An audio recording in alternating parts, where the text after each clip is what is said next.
सुनो नाज़रीन, प्रोग्राम जवाब खपे संगत मां है इम्तियाज़ मीर। मैशत तमाम बुरी है, सियासत अदम इस्तेकाम जी तरफ थी वने।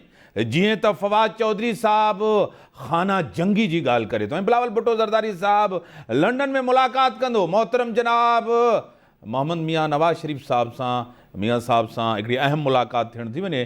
पीपल्स पार्टी के चेयरमैन जी नवाज शरीफ साहब एक मुल्की कौमी लीडर है। इमरान खान बार बार चए तो हालात बेहतर नथा थियनि, हुकूमत संभारे न सघंदी। मुझे टेलीलाइन ते ज्वाइन किया सीनियर रहनुमा है नून लीग के और सीनियर कानूनदान है, पाकिस्तान सुप्रीम कोर्ट बार के प्रेसिडेंट रह चुके हैं, मोहतरम जनाब एडवोकेट यासीन आज़ाद साहब। सर मैं आपको वेलकम करता हूं अपने शो में।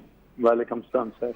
सर बड़ी एक डेवलपमेंट हुई है और होने जा रही है कि लंदन में मुलाकात और यहाँ से एक डेलीगेशन लेके, यानी कि पहले तो वो गए हैं, बाद में एक डेलीगेशन जाएगा अहम पीपल्स पार्टी के रहनुमा मियाँ साहब से, मियाँ नवाज शरीफ साहब से मुलाकात कर रहेंगे। क्या कहेंगे इसके ऊपर? सर जाहिर है कोलिशन गवर्नमेंट है और पाकिस्तान पीपल पार्टी बड़ी पार्टी है, तो वो वहाँ गए हैं। मामलात चूँकि मुल्क के जो हैं वो आपके सामने हैं, काफ़ी संगीन है माशी तौर पर। सर आपको क्या लग रहा है कि जितने चैलेंजेस हैं शहबाज शरीफ साहब को, आसान है इतने कम टाइम में? 4 साल की आज जो रिपोर्ट पेश गई है उसमें तो बड़े बुरे हालात थे, पिछली गवर्नमेंट जो इस मुल्क के साथ किया है, क्या कहेंगे? जाहिर है 5-6 महीने के अंदर तमाम हालात को कंट्रोल करना मुश्किल है, लेकिन आज आपने देखा होगा कि चीनी को सस्ता किया है, कुछ आटे में कंसेशन किया है, मामलात को लेके चले हैं। ज़रा मुश्किल सूरत में, लेकिन चूँकि इसमें डिफरेंट जमातों के लोग शामिल हैं और सारे तजर्बाकार आदमी हैं जिनको हुकूमत चलाने का तरीक़ाकार आता है।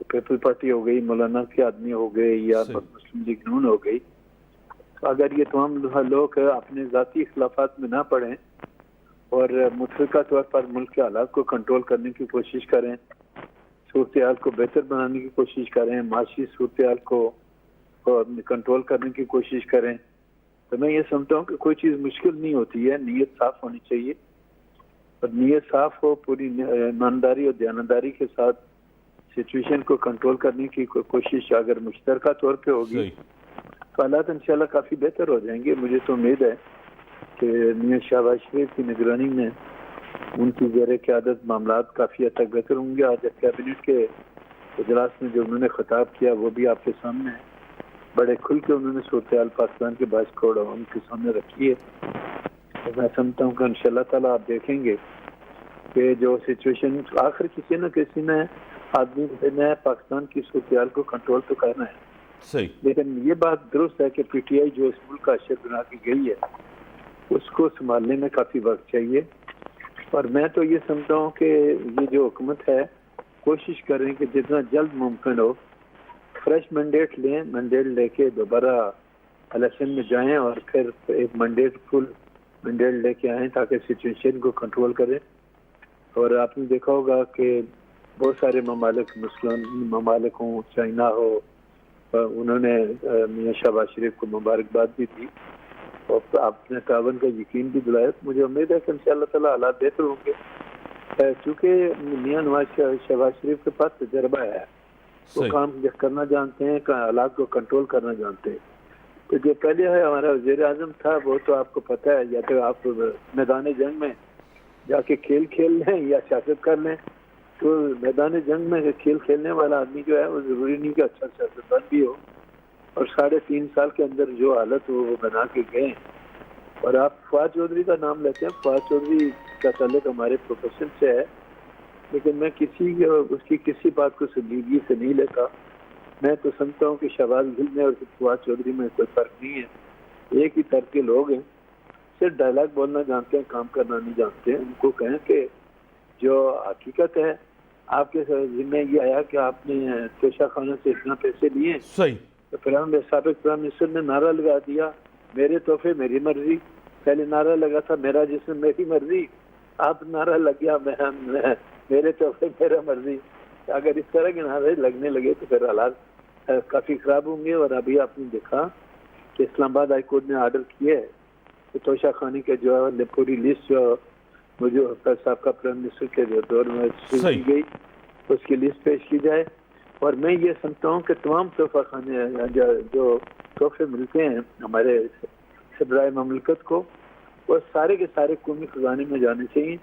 जो ये कहते हैं कि जी 50% दे दो और बाकी ले लो, ये भी जो रूल्स है वो ख़त्म होना चाहिए। बिल्कुल कंप्लीट जो तोहफे टाइप हमारे शहराय मुल्कत को मिलते हैं वो सारे के सारे कौमी खजाने में जाने चाहिए और उसका वज़ीर आज़म से कोई ताल्लुक नहीं होना चाहिए।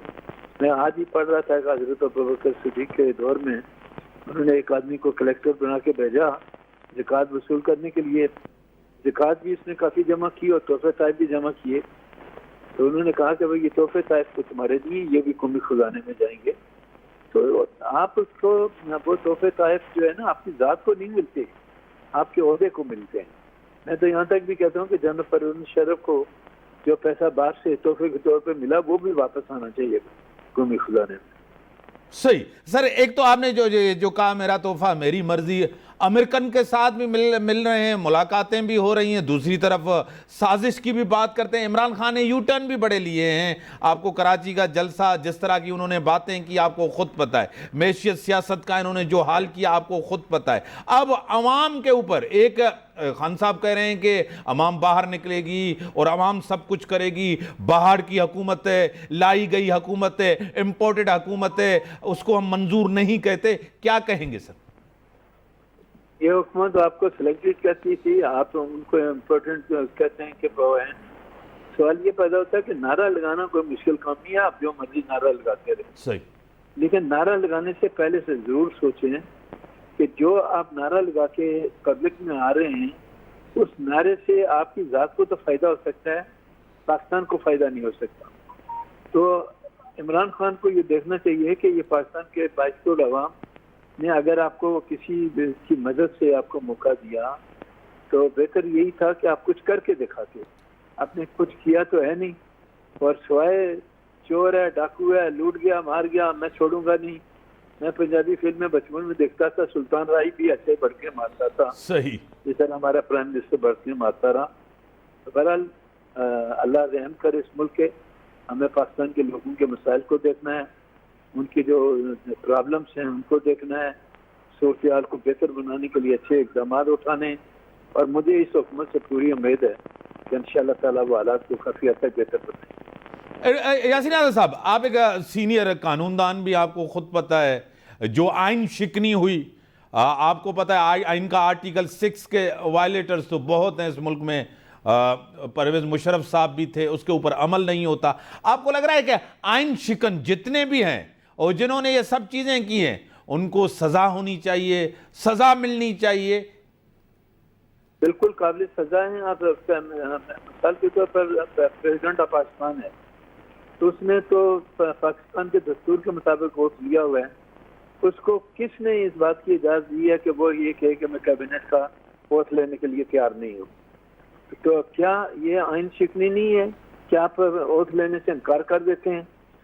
जो कुछ पंजाब में हो रहा है, आज 19 दिन हो गए हैं और सुबह पंजाब बगैर चीफ मिनिस्टर के चल रहा है। गवर्नर को किसने ये हक दिया कि वो वोट लेने से इनकार करे? तो मैं कहता हूँ कि ऐसे लोगों के खिलाफ बाकायदा पिटीशन फाइल होनी चाहिए कि ये वो लोग हैं जिन्होंने दस्तूर के मुताबिक वोट लिया, दस्तूर से वफादारी की कसम उठाई और बाद में दस्तूर ही के खिलाफ काम किया। ऐसे लोगों के साथ सख्त से सख्त कार्रवाई होनी चाहिए, चाहे वो कितना ही बड़ा आदमी हो।